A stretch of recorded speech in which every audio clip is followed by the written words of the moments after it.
Bhagavate Vasudevaya Janmadhyasya Yatonvayat Titratascha Vignaswarat Tene Brahmarada Adikave Manyanti Surya Tejo Vari Mridam Yatha Vinimayo Yatratra Sargo Mrisha Dhamna Svena Sada Nirasta Kuhakam Satyam Param Dhimahi.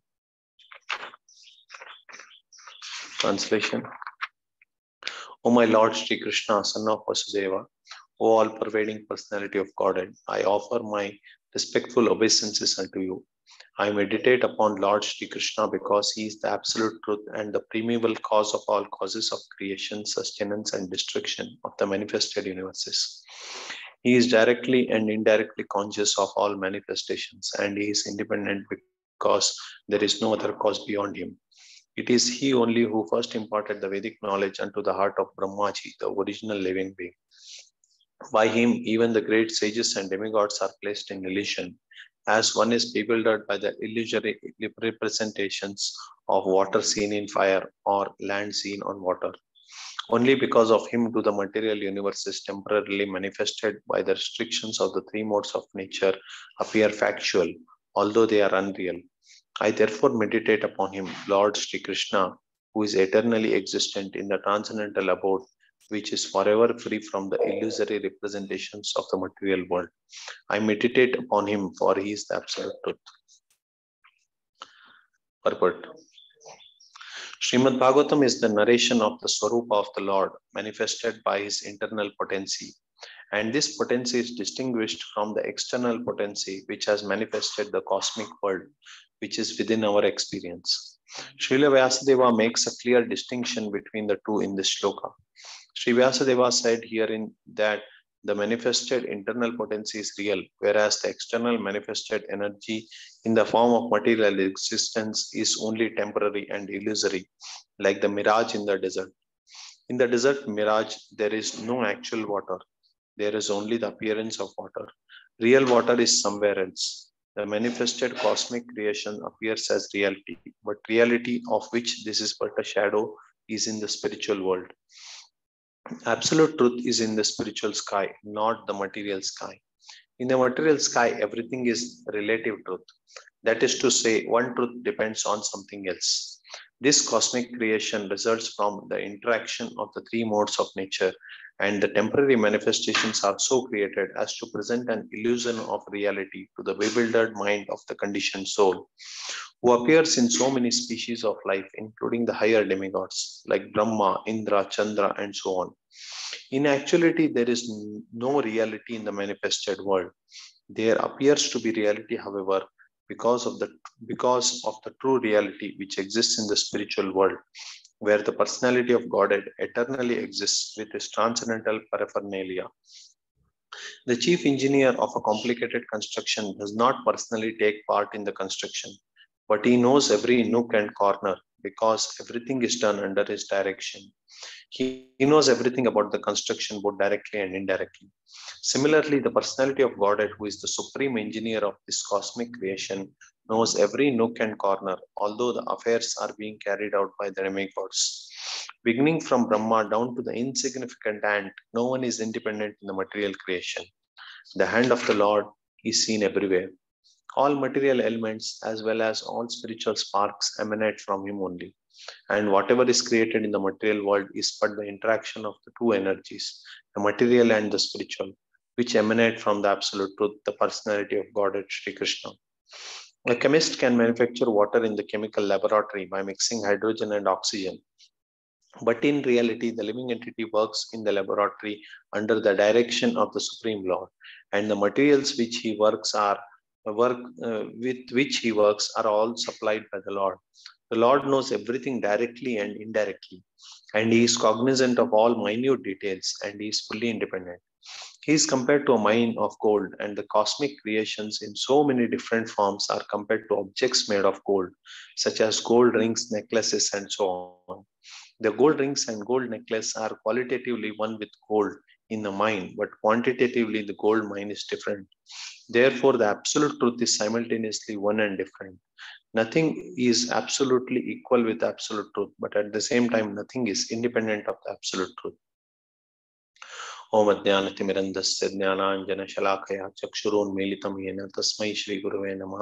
श्रीचैतन्यमनोभीष्टं स्थापितं येन भूतले स्वयं रूपः कदा मह्यं ददाति स्वपदान्तिकम्।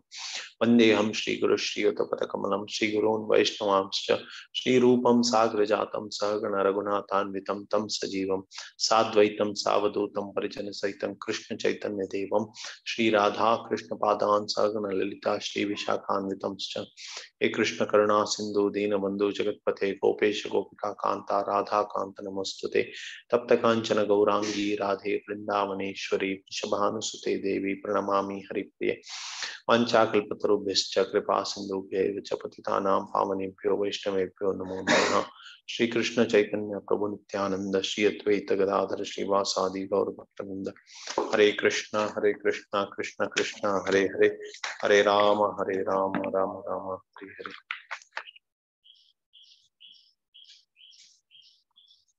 Hare Krishna. So this is the entry point of the Srimad-Bhagavatam. This is the first canto, first chapter, first verse. It's an entrance in the Srimad-Bhagavatam. And this Srimad-Bhagavatam was written by Srila Vyasadeva when he was in his maturity of writing. To give a background, Vedavyasa has written a wide variety of scriptures. Whatever knowledge you can think of in this material world was all compiled by Vedavyasa. Be it chemical engineering, be it physics, be it mathematics, be it the knowledge of the cosmos, the knowledge of the universe, the knowledge of plants, animals, whatever you can think of, everything was compiled by Vedavyasa. So he was the greatest scientist of those years. So such a great intellectual person. He was quite famous also because of his writings. With all these things, there was something more that was required, which was missing in his life, and he was bewildered by that. So his glorious spiritual master Narad Muni explained what was missing. So something that was purely delineating the glories of Lord Krishna, that was missing, and that could satisfy him completely.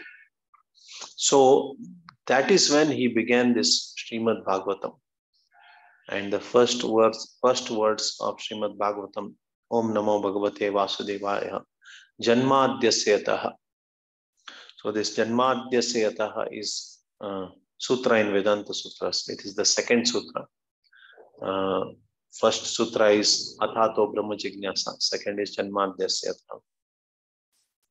The Purva Mimamsa, the first sutra of Purva Mimamsa is Athato Dharma Jignasa. So now that you have got a human form of life, and now that you have memorized all the Vedic Shastras, and now that you have got a human life, you have got a birth in a high class family, you have studied you have memorized all the Vedas, now you have to begin contemplating on what Dharma is. So that is an entry point in a dharmic way of life, the Purva Mimamsa. And repeatedly studying that Purva Mimamsa, what is the goal? The goal is you go to the heavenly planets, because in this world you are not getting happiness. You are going to live here for a few years, you have to work hard, and with the working hard, at the end you will get some happiness. So go to a world where you don't have to work so much hard. There is much more happiness, the heavenly planets. So at least the advantage of following dharma is you get more happiness than following adharma, because adharma is sinful life and you are not going to get happiness. So this is the way Vedic scriptures attract the living entities towards them.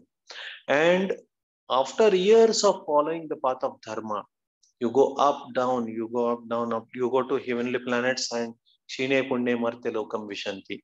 So once the effect of your punyas get over, then again you have to come back.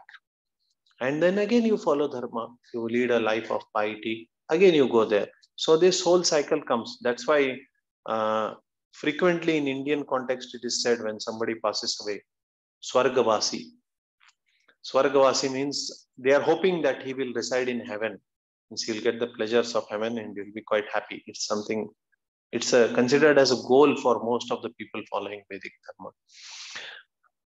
Whereas after years of going up, down there, then the person begins to question how long we should continue this.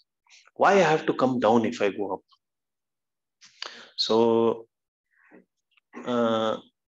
there was this in Ramayana narration of Sarbanga Rishi. So Sarbanga Rishi was in his ashrama and Indra had come there, said, "Oh, you have done great austerities. Now you are getting a beautiful opportunity to directly go to Brahmaloka." And what is there in Brahmaloka? Oh, there is such a huge life. Gives the Brahma's life is so huge. You can live there for a long time. Then Sarbanga Rishi asks, what after that? After that, you will have to leave your body. Then he is not willing to accept that. He said, no, I don't want this destination. I want something better. All this is cheating. Eventually, you have to leave your body, and that's cheating. So I want something better. And there is somebody else who is already coming on the way, and he will take me there. That is exactly when Lord Rama enters and he delivers Sarbanga Rishi and he goes back to Godhead. So the entry point of Vedanta, that is Uttaramimamsa, is Atato Brahma Jignasa. Okay, now you have followed dharma nicely. You understand what dharma is, but then you should now understand what is Brahma, what is the absolute truth. Because everything else is relative truth. Even you go to heavenly planets, there is sense enjoyment. It's all relative because eventually it ends. It's temporary.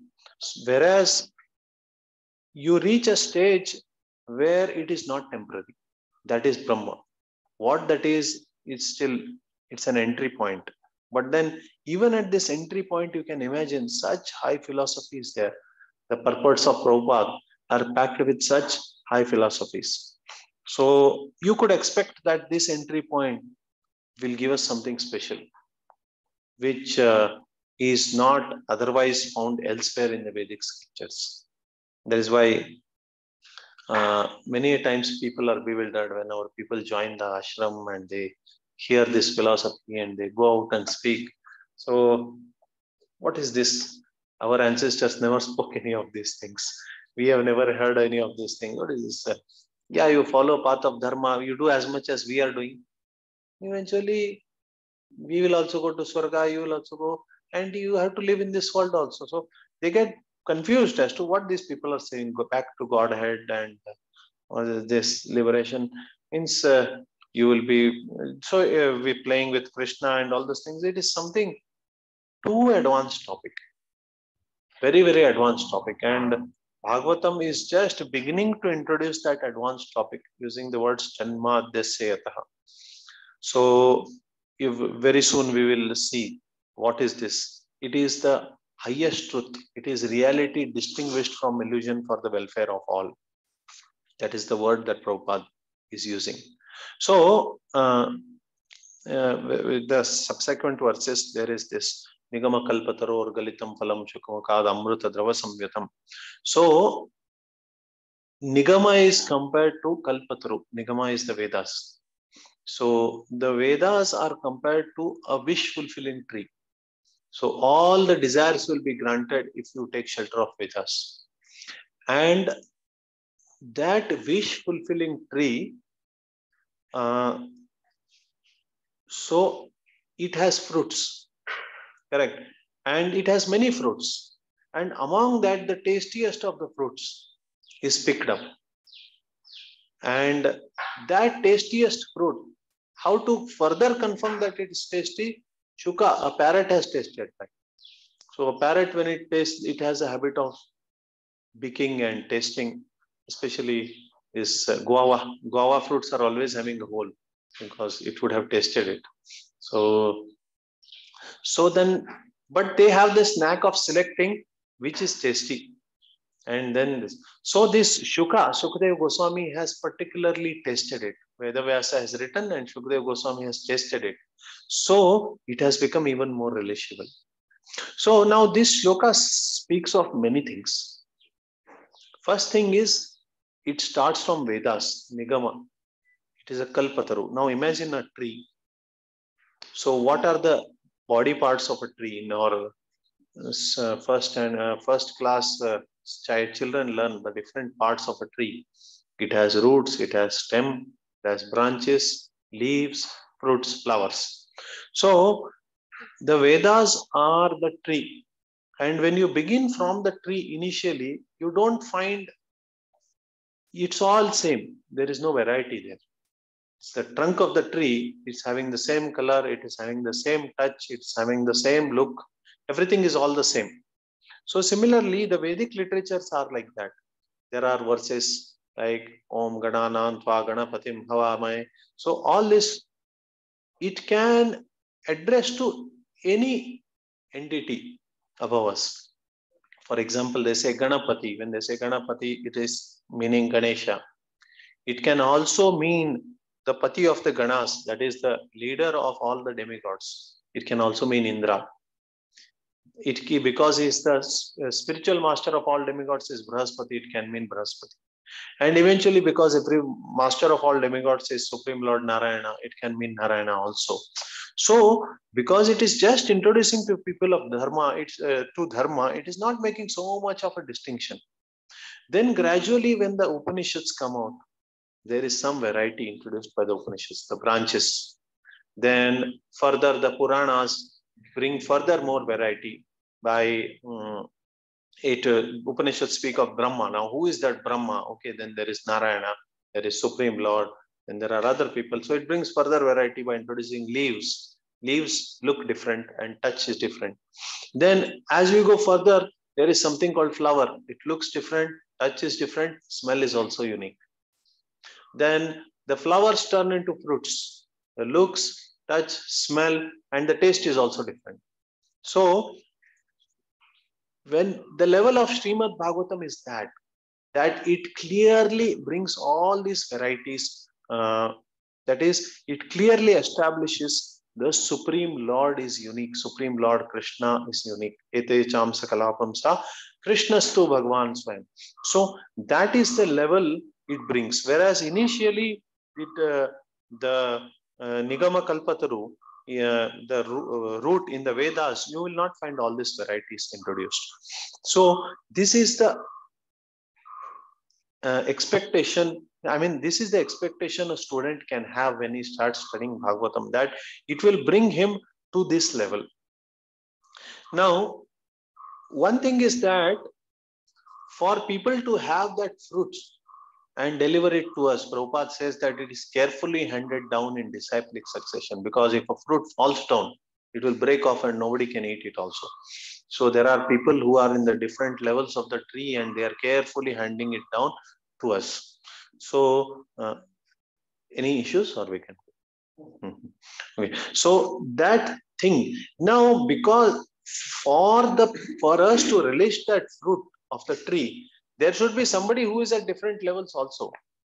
So it's the whole package that comes, then the tree. It's not just that the fruit is hanging in air, the whole tree is there. So the whole tree of Vedic culture is there, which eventually gives this ripened fruit of the Srimad-Bhagavatam. And this Srimad-Bhagavatam, Prabhupada in today's purport is telling that it makes a clear distinction between what is real and what is illusory. What is the real fruit and what is the illusory fruit? It makes a clear distinction. So this material world is temporary. It is illusory. Why it is like that? Because it doesn't give eternal happiness. The happinesses of this material world finish beyond a point of time. For example, we make a huge endeavor to make a lot of varieties of food. Let's say, for example, we make gulab jamun. We make a lot of jamuns so that everyone likes to take it. Now, there are 3 jamuns that are served in a bowl. The first one goes inside, you will relish, you'll be happy. Second one goes inside, you'll relish, you'll be happy. Same is the case with third one. Eventually, it is going to finish. The moment you have the last jamun, that will be the last moment of relish, and after which the disappointment is there that it is over. Now, similar is the joy of everything in this material world. The joy of relationships, the joy of sense enjoyment, the joy of earning money, the joy of fame, prestige, everything else is eventually going to finish. That is why Prabhupada tells about that it is like a mirage in a desert. Mirage in a desert, the deer keeps running, thinking that somewhere there will be water found. But eventually what happens is once it goes to that place, there is no water. Then it runs elsewhere. We also find this when we are going on a highway. The person who takes the front seat, he sees that somewhere far, it seems like there is some water. It's hot sun, but it looks like water is there. So that's a mirage. So, okay, but what is real in that case? All this is illusory. Okay, now, is there a real sense enjoyment? This is where the impersonalists get frustrated. Oh, family is not giving happiness, society is not giving happiness, food is not giving happiness, relatives are not giving happiness, house is not giving happiness, money is not giving happiness. So then the reality is devoid of all this. So the Brahma Satya is devoid of all this. So then none of these varieties exist there. So that is not the case. So that is a false conclusion arrived at by these impersonalists. So the reality also has variety. And that variety is a source of eternal happiness. It's not a source of temporary happiness. What varieties we find in this world? What are the varieties of fruits that we eat? We eat bananas, we eat mangoes. We ate this fig yesterday. There's so many varieties of fruits, so many varieties of flowers that we can smell. There are so many varieties of vegetables that. Now, all these varieties are found in the spiritual world also. Spiritual world is not devoid of any of these varieties, but these varieties are found in a much more expanded state. There is much more variety there also, and the difference is that that variety gives us eternal happiness. Why? Because that variety is in conjunction with Krishna, is in association with Krishna. All this variety is meant for the happiness of Krishna. Because this variety, the problem with this world is that we are looking at all these things with the idea of our happiness. How can this satisfy us? How can that satisfy us? Now, that is when, if you think a particular sweet will satisfy us, the consequence is that overeating of the sweet may cause diabetes or some other health problems. So it is not actually satisfying us. Whereas you see in Jagannath Puri, Lord Jagannath is offered so many varieties every day of food.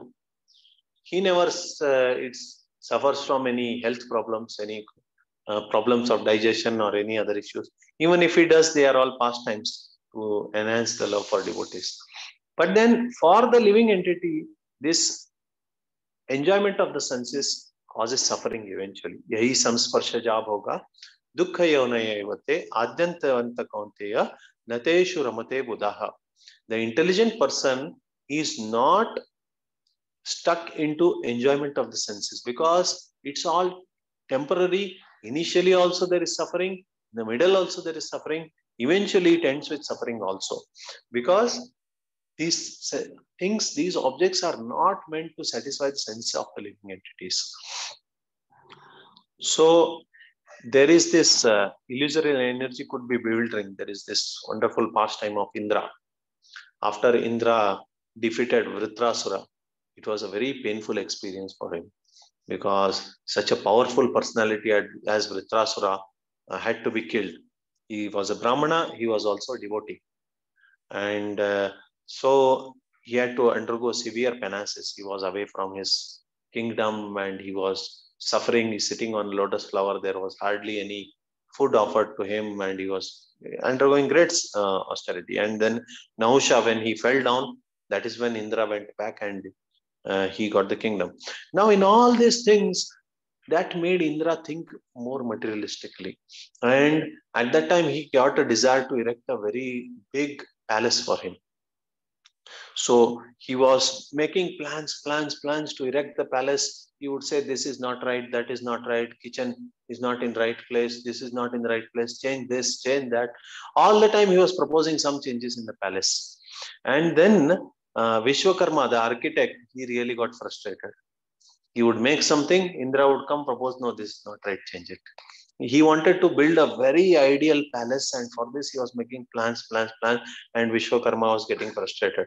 So eventually, when Vishwakarma requested the Supreme Lord, my dear Lord, please do something. I'm really getting frustrated by his plans, and things are changing all the time. Then Lord said, okay, I will do something. Then he took the form of a small boy and he went before Indra. And Indra was, as usual, making plans like this, like that, and all. And he started laughing loudly. So Indra suddenly saw, what is this boy who is laughing so much? And whom are you laughing at? He asked. He said, I am laughing at you. So then Indra said, what? Why are you laughing at me? And he said, no, I'm looking at these ants which are running below. And all these ants are working so hard day and night to build their house. They are working so hard to build this house. They were all Indras once upon a time. And at that time, they were all building big palaces. And today they have become ants. So it's all temporary. I am laughing at that. So that is when suddenly Indra got a shock of his life. He realized, oh, I'm making such big plans. Eventually, I'll be like an ant making these small ant hills. So what is the difference? So I have to focus on something higher.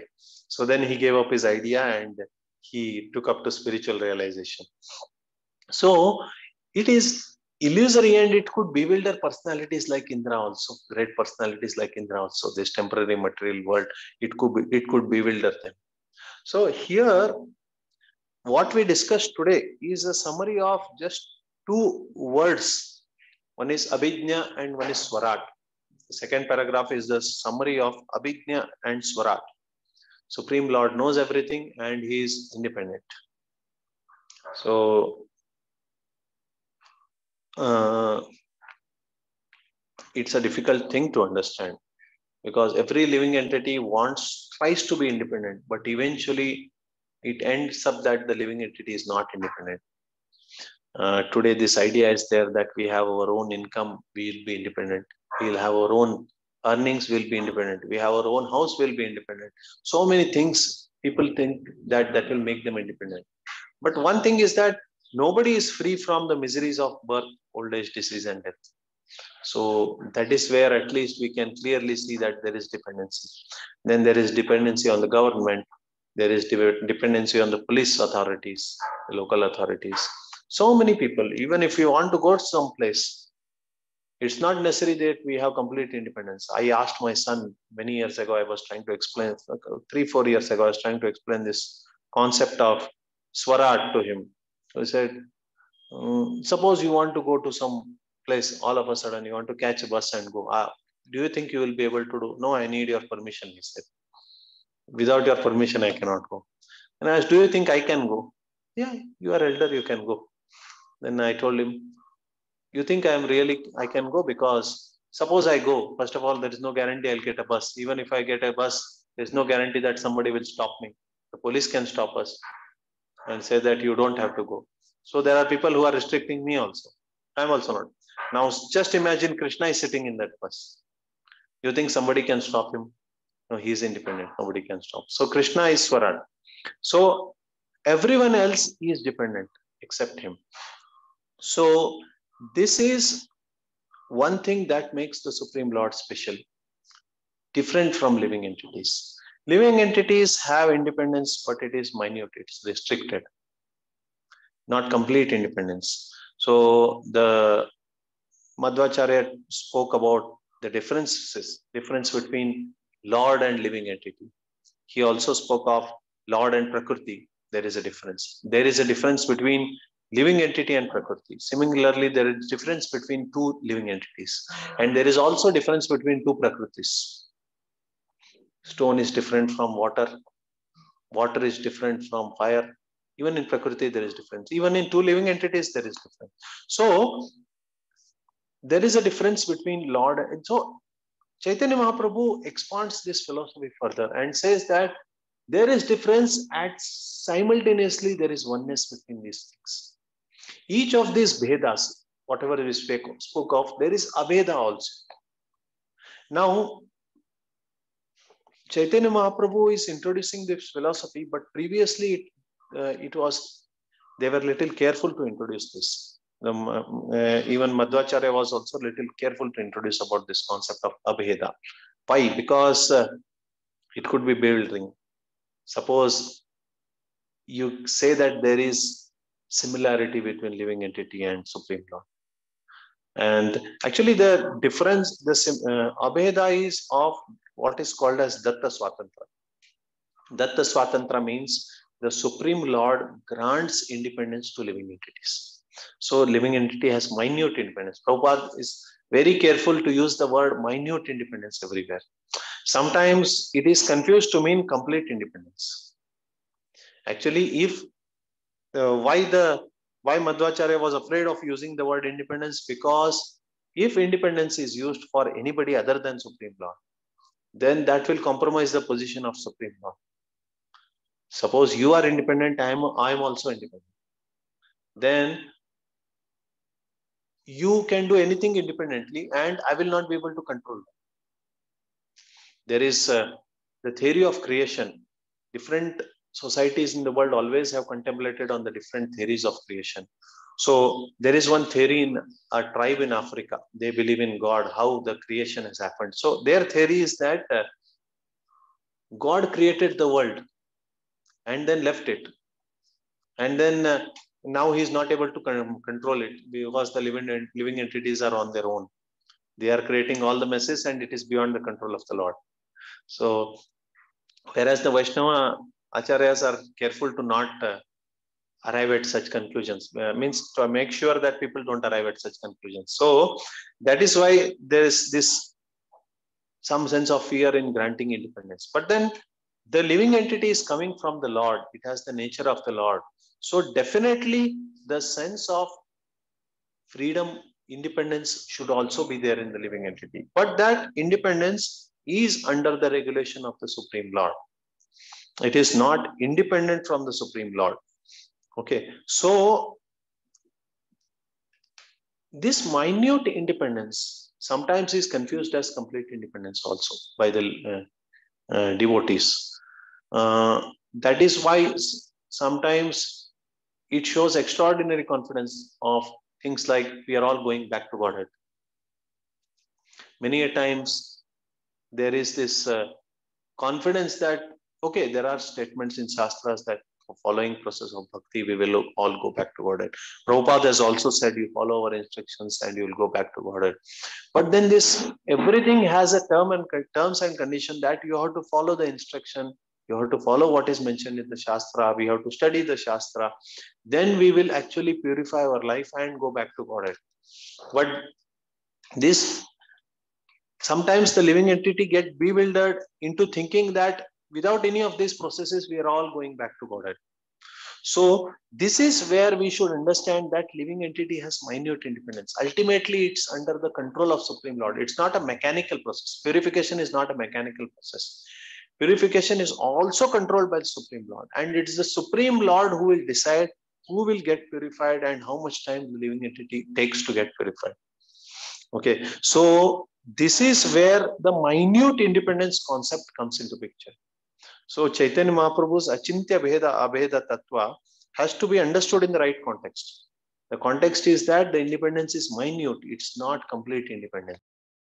At the point of time, the Supreme Lord can say that he has the freedom, he has the independence to say that, okay, it's not the mechanical process that just by following ABCD you are going back to Godhead. These living entities have to undergo this type of purification. So many times these doubts come by following process of bhakti that, oh, so many years of bhakti is followed, but that advancement is not happening.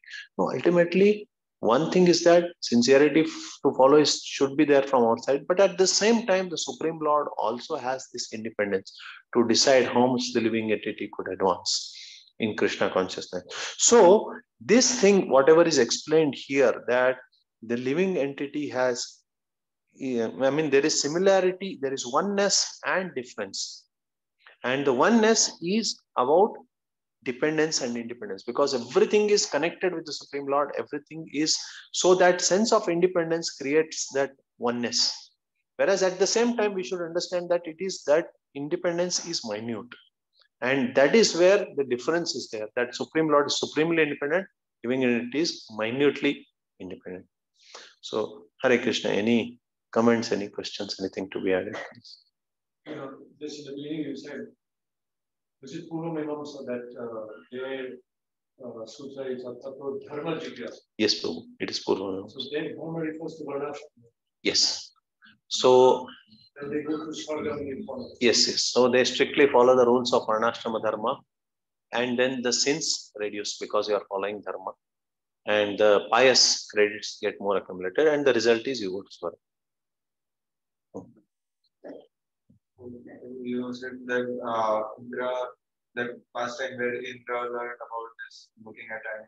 So sometimes when I'm preaching to my friends, they may think like, okay, right now you're telling that someone having a desire to be leader, but he doesn't have karma, he become a leader of dogs. So then they'll think that, okay, the dog is happy doing that.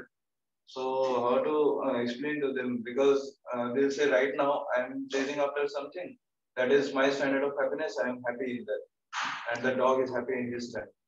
See, one thing you should understand, that there is no happiness in sinful life.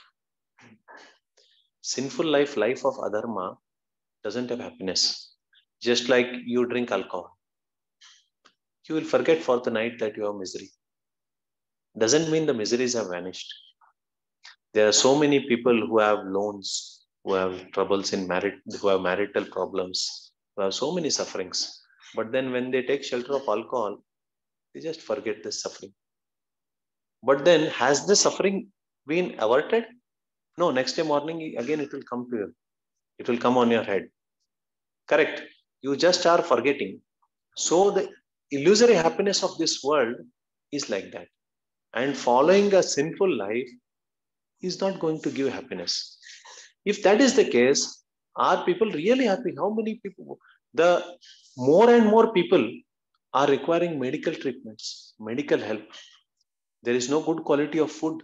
This basic thing, even the animals in the forest have good quality food, which all these big civilized people don't have. Where is the standard of happiness? Marital life, this is the minimum thing. Even animals have this sexual pleasure. Whereas in human life, anytime there is a fear of divorce. So where there is happiness? The society of adharma can never give happiness. So it is just ignorance. Just like you have taken alcohol, you are feeling that you are happy. Happiness comes by dharma, and further happiness comes by connecting with the Supreme Lord. Anything else?